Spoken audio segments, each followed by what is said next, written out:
Imam Asy-Syafi'i itu diundang, datang. Begitu datang ke rumahnya Imam Ahmad bin Hanbal, apa yang terjadi?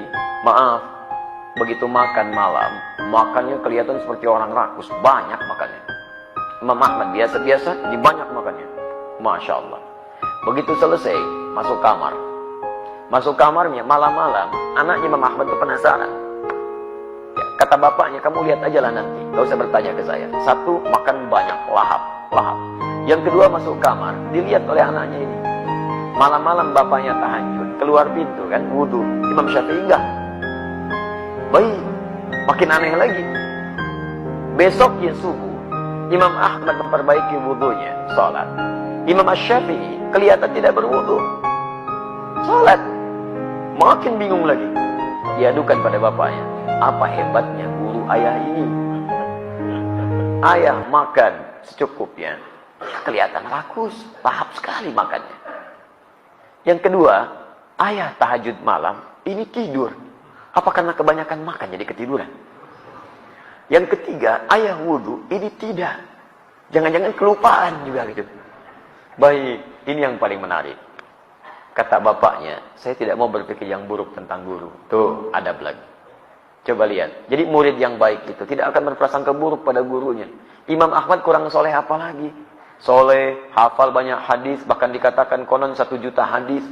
Ya, kemudian orangnya juga luar biasa faqih, dekat dengan Allah dan sebagainya. Banyaklah pujian mengalir pada dirinya, diangkat oleh Allah Subhanahu wa taala. Tapi masih tidak mau berprasangka buruk pada gurunya. Ya antum coba cek. Ya imam bukan, jadi makmum kadang-kadang. Ya kan? Hadis hafal berapa sih? Masa baru belajar 2-3 hari sudah mencela gurunya? Atau minimal guru orang lain? Gak boleh begitu. Coba lihat adabnya. Murid Imam Ahmad diantaranya nanti ada Ibnu Taimiyah, ada Ibnu Qayyim al-Jauziyah, turunannya ada Syekh Al-Albani dan sebagainya. Jadi kalau antum baca kitab-kitabnya, nggak mungkin antum mencela guru atau guru orang lain. Kalau antum mencela guru orang lain atau guru sendiri, berarti mohon maaf, antum salah belajar itu. Ada yang salah. Guru-guru besar antum tidak mengajarkan itu. Antum yang ngajarin siapa sampai mau mencela orang lain? Ya, jadi perbaiki diri kita dengan baik. Akhirnya apa? Diputuskanlah anaknya untuk bertanya, klarifikasi pada Imam Asy-Syafi'i.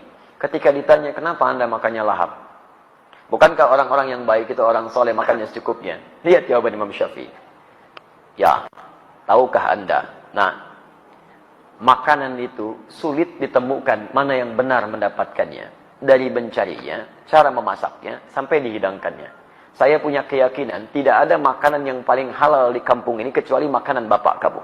Karena bapak kamu itu orang paling soleh. Gak mungkin mencari rezeki sepeser pun dari cara yang haram. Masaknya juga pasti akan yang terbaik. Kualitas makanannya baik. Kapan lagi mendapatkan makanan yang sebaik ini? Jadi saya makan banyak ini untuk mendapatkan kebanyakan kebaikan, keberkahan yang ada di makanan ini. Karena belum tentu menemukan yang begini lagi di luar. Itu tahadus bin nikmah. Paham? Yang kedua, saya masuk kamar. Malam itu bukan tidak tahajud. Tapi ada banyak masalah fikih yang harus saya jawab. Saking banyaknya masalahnya, sempat sampai-sampai kemudian saya tidak bisa mengerjakan tahajud. Apa perbedaannya? Kalau bapak kamu tahajud, itu pahalanya untuk diri sendiri. Tapi kalau saya jawab persoalan, pahalanya bukan untuk sendiri, tapi orang lain pun mendapatkan bagian dari pahalanya. Dalam rumus fikih, orang yang mengerjakan ibadah sosial untuk kepentingan banyak orang, maka itu lebih tinggi nilainya dibandingkan dengan orang yang mengerjakan untuk diri sendiri. Maka Masya Allah, mulai kabur dengan Imam Asy-Syafi'i, mulai paham dengan keadaannya. Yang ketiga, kenapa saya tidak wudu lagi? Bapak kamu subuh wudu lagi karena batal wudunya. Saya dari malam tadi belum batal wudu karena nggak sempat tidur. Mata saya terpejam begini, tapi pikiran saya sedang menyelesaikan masalah-masalah fikih. Sampai subuh. Begitu bangun subuh, sudah selesai masalah-masalah fikih, langsung kemudian bersiap menunaikan sholat subuh. Jadi Imam Asy-Syafi'i itu tidak batal wudunya dari mulai ba'da Isya sampai dengan subuh. Paham ya? Dari situ kemudian anaknya mulai mengerti, paham tentang keutamaannya, dan disitulah mulai kemudian meningkat kekagumannya pada Imam Asy-Syafi'i. Dua-duanya punya keutamaan. Imam Ahmad punya keutamaan, Imam Asy-Syafi'i punya keutamaan. Tapi dua-duanya saling menghadirkan kebaikan. Pertanyaannya, bisa nggak antum kira-kira tahan wudhu dari Isya sampai dengan subuh? Jadi kalau antum baru bisa tahan dari maghrib sampai dengan Isya, alhamdulillah. Tapi jangan dulu langsung bangga sampai bikin status. Berhasil. Masya Allah. Nggak ada kerjaan antum. Sudah ya?